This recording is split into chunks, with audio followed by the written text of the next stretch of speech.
Hai semuanya, ini Tiara dan aku Almadea. dan sekarang kita ada di episode kedua dari Catching Up with Sister bersama Tiara.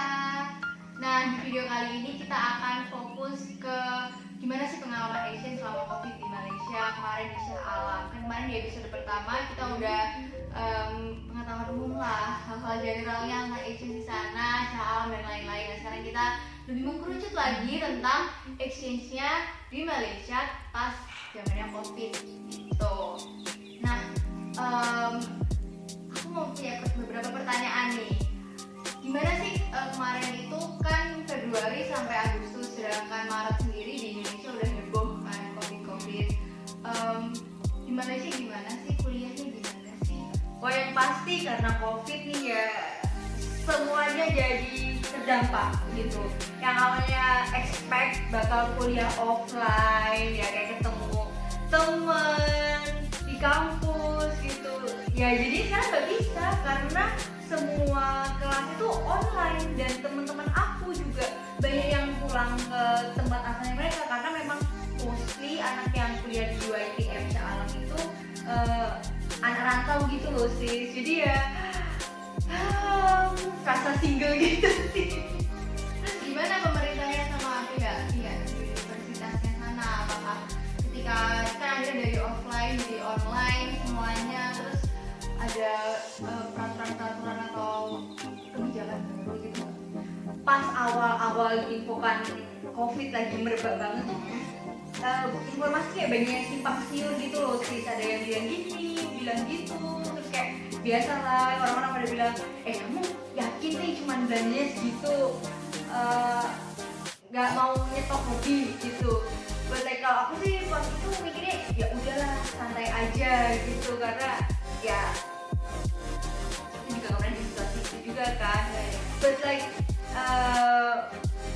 pertama itu kita juga diminta banget untuk mengisi berbagai form gitu, sampai kayak oh my god banyak banget gitu. But eventually makin lama semakin ada kejelasan dan aku merasa udah tertib banget sih. Terus juga untuk perkuliahannya juga aku rasa UiTM itu assisting banget mahasiswanya. Jadi sebelum kita masuk ke online class gitu ya, karena memang pas pertama kita diinfokan ada lockdown gitu di Malaysia, kita nggak ada kelas sih selama kayak 1 bulan gitu. Nah, sebelum masuk online class itu kita dibagikan kuesioner gitu. Kamu di rumah atau tempat kamu berada ada sinyal yang cukup nggak, butuh paketan nggak atau apa. And then dosennya pun juga bilang kalau kamu ngerasa butuh bantuan, feel free untuk reach out ke aku karena kita di sini pingin bantu kamu untuk driving gitu loh sis. So ya udah, and then online classnya berlangsung. Terus kan tadi dijelasin 1 bulan tuh nggak ada kegiatan apa-apa. Terus gimana tuh sama semester lain, kan semester 6 bulan kayak gitu kan?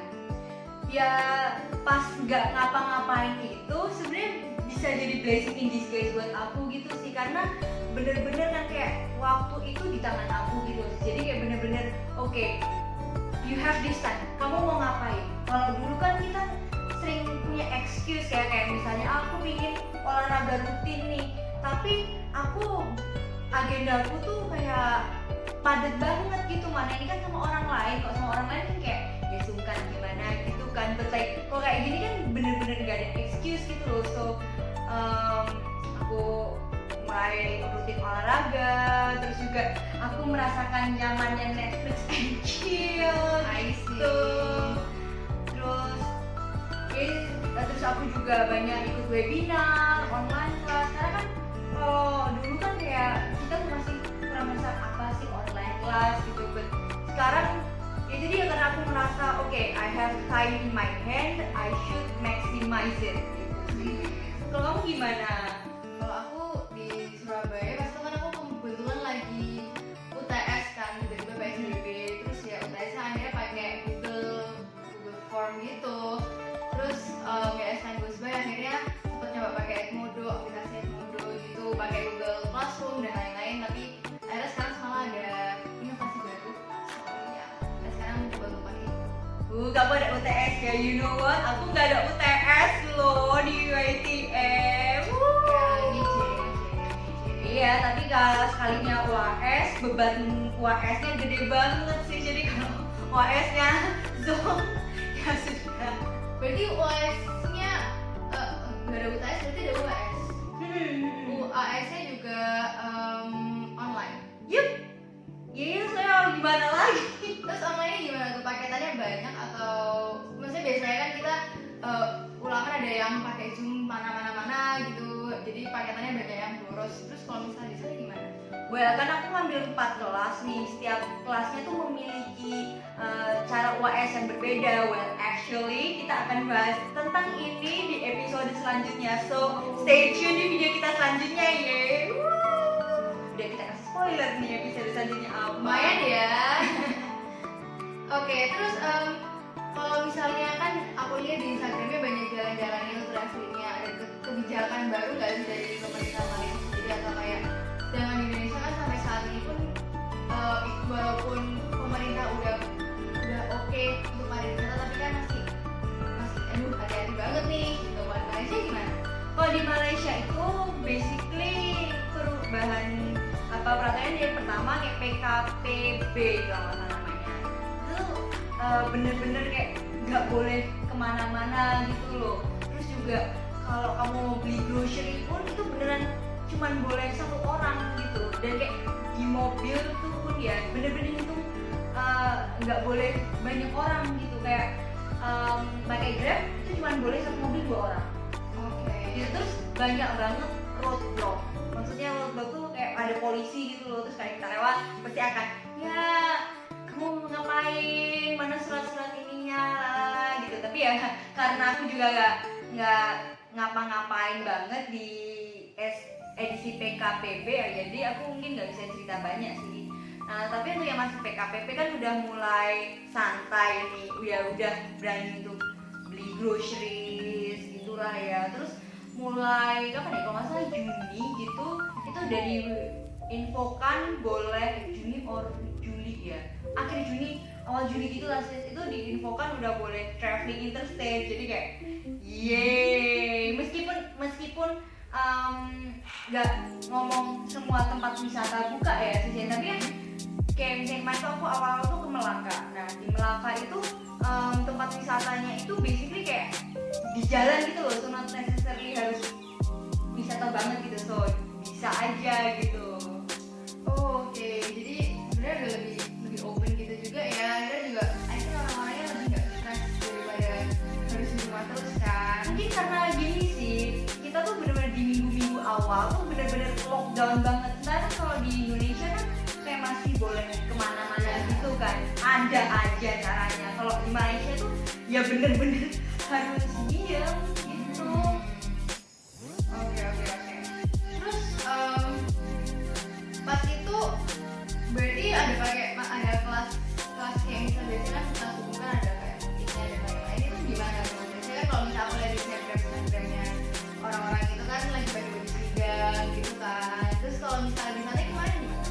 Ya nggak bisa, akhirnya semuanya online gitu. Kayak kalau aku tuh biasa karena bukan anak senior year ya, orang tahun keempat, jadi kayak kelasnya masih banyak yang bisa lah untuk online secara nyaman gitu. Terus kalau teman-teman gue yang sudah kelas senior year, aduh kasian banget, mereka kayak bener-bener kerja pagi sampai malam demi bisa kayak itu. Mana ya namanya juga teknologi ya, kadang kan kita juga masih belum terbiasa, jadi kayak guys kayak ini gimana caranya, kasih petunjuknya juga kayak kayak masih tricky lah ya. iya. Terus kan kemarin akhirnya lebaran juga di sana kan. Udah kan awalnya kita mau lebaran di Surabaya nggak sih? Terus gimana tuh? Apa ada makanannya? Kayak maksudnya kalau misalnya kita kan di Surabaya lebaran ada kirim-kirim makanan lah. Tapi di sana gimana? Lebaran di sana sih aku asik-asik aja sih sama dosen aku. Jadi 1 hari sebelum lebaran tuh kita tuh selama PKPB kayak lockdown sampai PKPP itu kita dikasih makanan sih sama UiTM. Makanannya sih 3 kali sehari dan dikasih juga buah, minuman juga. Jadi oke lah. But di 1 hari sebelum lebaran kita dikasih paket spesial. Bayangin kita dikasih sate ayam, sate daging, terus dikasih ketupat juga. Terus di sana tuh ada namanya lapit, terus lupis, something like pokoknya kayak kurang lebih kayak lontong gitu, dikasih gulai juga. Nyom banget, cookies juga sih. Wah, berarti komplit juga ya di sana ya. Terus besok harinya emang sih kita nggak boleh. Oh iya, sebelum kita ngomong ke esokan harinya, di H1 Lebaran biasanya banyak takbiran ya. Kalau di Malaysia pas itu tuh sepi gitu. Oke lah, ada kedengeran dikit, tapi bukan heboh. Kalau di Surabaya gimana? Heboh takbiran atau gimana? Lupa udah. Tapi kita di rumah terus sih, so kayaknya kalau misalnya ada surat takbiran nggak sekeras itu. Terus ya udah besoknya tuh kita memang nggak boleh ada sholat id kan, kayak kemarin tuh sempet mau rencana kayak apa boleh bikin kecil-kecilan gitu, cuman udahlah kita mikir daripada mempersulit diri, let's just do it by ourselves gitu. Terus sorenya untuk aku diundang sama Faizin aku untuk makan bareng. Ya ampun sih, aku makan rendang enak banget sih. Ya oke lah sih, aku mendapatkan paketan sate sama gulai. Cuma menurut aku ya lebaran itu so rendang gitu loh sih. Jadi kayak yang bisa makan rendang. Terus saking dosenku tuh ngeliat kayak ya ampun ini anak mau makan, ini anak suka banget sama rendang gitu. Terus aku dikasih buat ibu sih. Wow, berarti secara nggak langsung lumayan lah ya itu hemat duit ya. Betul sekali. Iya bener. Aku selama lockdown itu jadi kayak hemat banget gitu, karena duit yang aku estimate bakal habis buat transportasi, or bakal habis buat makan, traveling gitu, ya nggak kepake gitu. Dan biasanya orang-orang mengalihkan duitnya ke paketan, akhirnya udah dapet paketan juga kan ya. Iya bener banget sih, kayak aku dapet paketan 1 giga per hari dari jam 8 sampai jam 6 sore. Jadi aku ini terus tinggal pilih paketan yang dikit aja gitu datanya, kan apartemen itu juga ada wifi meskipun nggak di unit aku. Jadi ya aku bisa lah ke tempat itu demi free wifi. Lumayan banget lah ya itu. Ya. Terus kan biasanya kalau misalnya orang keluar negeri sebagai pelajar ada tuh namanya PPI kan. Kalau pas itu gimana lagi pas COVID? Apakah ada kumpul-kumpulnya? Well, ya ada sih, tapi bukan yang jangan bayangin yang kumpul-kumpul besar gitu, karena kebetulan di apartemen aku tuh juga ada orang PPI gitu. Jadi ya tahu ya, oh iya ada orang PPI, terus ya udah salaman dong, berkunjung lah sih. But of course tuh ketika kondisinya sudah jauh lebih nyaman gitu, karena juga pas awal-awal tuh ada polisi sih datang ke unitnya kita, kayak ngecekin bener satu-satu kayak oke, di room ini ada siapa aja gitu. That's why kayak awal-awal tuh kayak kita precautious banget. Bazar-bazar gimana itu? Katanya kemarin cerita-cerita kayak bazar ada bazar di PPI dan lain-lain. Ya itu aku sering banget dengar ceritanya antara mama sama kakak itu kawannya. Jadi ya udah sekarang aja. Well, kalau pas lebaran, ya sih kakak senior aku tuh bilang kalau lebaran bulan Ramadan di Malaysia tuh enak banget karena memang nge-hype gitu loh sih sebenarnya, apalagi di daerah aku, karena well crash course information aja. Jadi kalau di Malaysia yang bagianku itu Idul Fitrinya yang lebih heboh, tapi kalau di daerah satunya kayak Terengganu, Kelantan gitu, Idul Adhanya yang jauh lebih heboh gitu. So well basically di bulan Ramadan tuh biasanya ada bazar gitu lah sih. Terus juga masjid tuh kasih free meals gitu sih buat pas maghrib, dapat nasi. Terus isyanya juga dapat gitu. Cuman ya karena sekarang ada kayak gini ya nggak bisa deh gitu. Terus kan kita tuh kan di mobil ada itu ya kan, face shield gitu kan. Dan pertama kali dalam itu kayak karena kopernya gede dan lainnya, akhirnya barang-barang ditaruh di tengah kan, bukan di belakang. Akhirnya lihat lah tuh dia ngeliat face shield terus kayak bingung gitu. Bisa jelasin gak sih gimana di sana? Ini kan kalau di sini kan kita precautionnya pakai face shield gitu kan, precaution lebih. Salah satunya kayak pakai face shield ya. Ya. Well, ini kalau mau di compare Indonesia Malaysia sebenarnya kayak kurang lebihnya sama. Tentu kita menerapkan social distancing gitu. Cuman I'd say social distancing, terus cuci tangan gitu. Cuman apa ya, menurut aku di satu sisi ada yang Malaysia advance, di satu sisi juga aku salut sama yang Indonesia gitu. Kalau di Indonesia itu kan udah kita bisa temukan di mana-mana lah ya, cuci tangan yang pakai pedal gas, jadi kayak kita nggak perlu menyentuh kerannya gitu. But sadly di Malaysia nggak banyak gitu. Terus juga kalau di ya maksudnya ini baik atau buruk gitu ya, but like I'm just stating the fact ya, kalau di Malaysia itu nggak ada yang namanya semprot desinfektan. Terus juga di Malaysia itu ada scan, jadi kalau kita mau masuk mall kita harus nge-scan, but like basically cuma ngisi data nama sama nomor handphone. Terus kalau kamu di mall itu terus kamu masuk store gitu ya, kamu juga harus ngisi gitu, dan bener-bener harus banget jaga social distance. Kayak satu store itu maksimum 5 orang ya 5 orang doang gitu. Kalau kamu rame-rame ya misalnya kamu datang berlima nih, tapi ternyata jatah free-nya tuh tinggal 4 ya, satunya harus berkorban.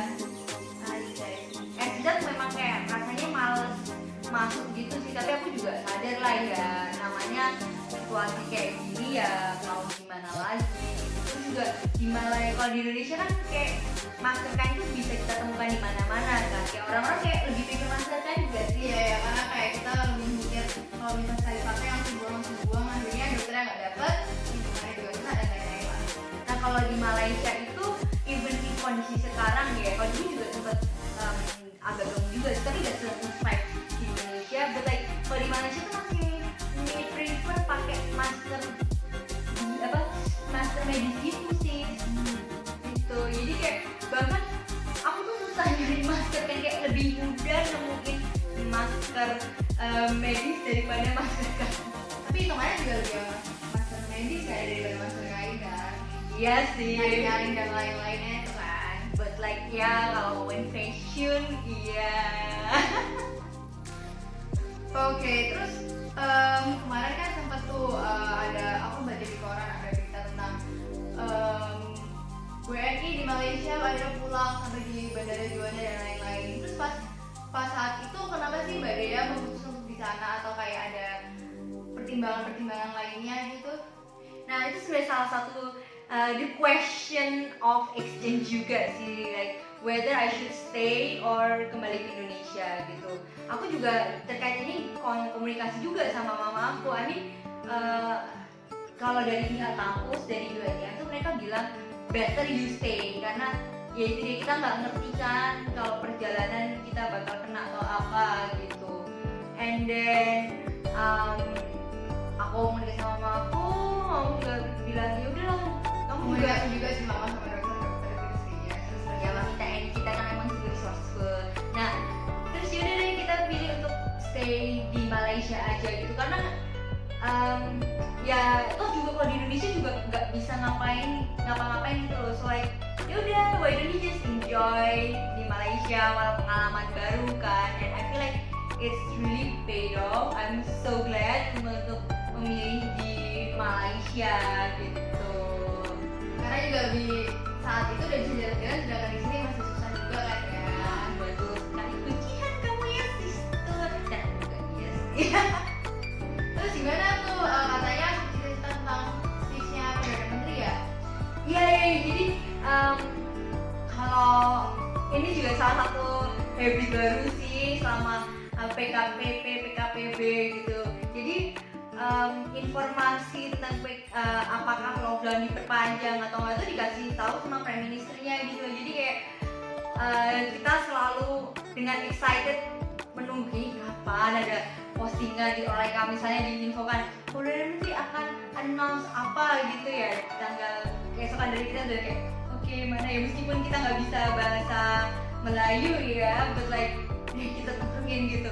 And then good things-nya adalah mereka juga bagi announcement-nya itu nggak cuma dari TV aja, tapi kita bisa dapat akses ke full script-nya gitu loh. Jadi kita bisa menganalisa juga. And aku juga suka sih sama salah satu speech-nya Perdana Menterinya, karena dia nggak cuma sharing tentang kondisinya COVID gitu, but also dia kasih encouragement kayak sekarang ini kita banyak online kan, so why don't we just mengembangkan CV online kita kayak LinkedIn gitu. So I think it's really insightful lah, bukan pidato yang kayak predictable kayak Iya, itu iya, gak sih yang iya. biasanya gitu.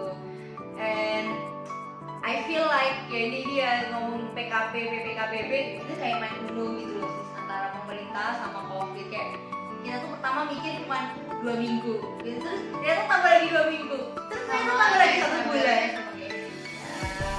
Kayak ini memang ini ya the biggest uno game ever ya, kayak COVID versus the world kayaknya ya sis ya. Yes, exactly. So at the end of the day, what do you learn? What did you learn from that condition? Yang pertama sih nggak boleh udah panik ya, dan kayak you have to maximize your time gitu. Karena kalau misalnya kita panik kita nggak bisa ngapa-ngapain gitu kan, dan carilah informasi dengan baik. Jadi mami gimana sih pas aku exchange, tapi nggak khawatir atau apa gitu, kamu gimana sih? Aku biasa aja lah. So because as I said before, kayak dia kontak-kontaknya tuh komunikasinya tuh sering gitu loh, dan bukan sering yang akhirnya annoying, tapi ya sering secukupnya gitu. Maksudnya biar nggak panik juga kan. And ada beberapa pertimbangan yang akhirnya emang di sana aja gitu. So ya aku biasa aja. Kalau mami kita nih behind the scene kamera nih, gimana mam? Nggak kangen sama aku?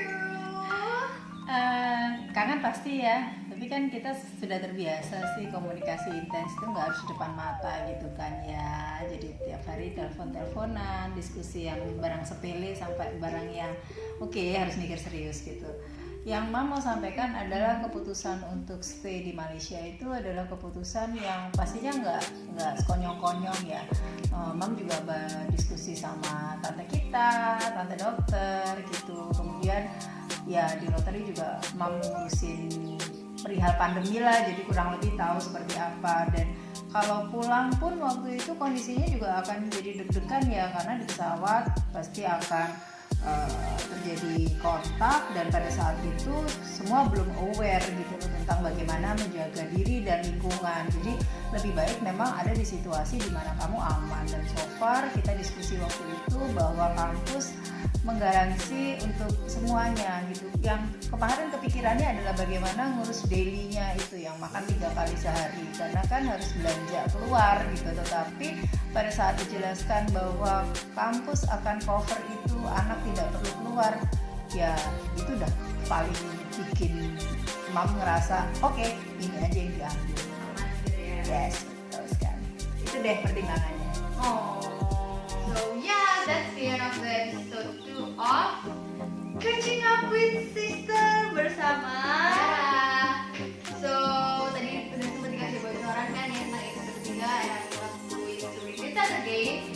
So see you on the next video. Bye. Bye. Don't forget to like this video.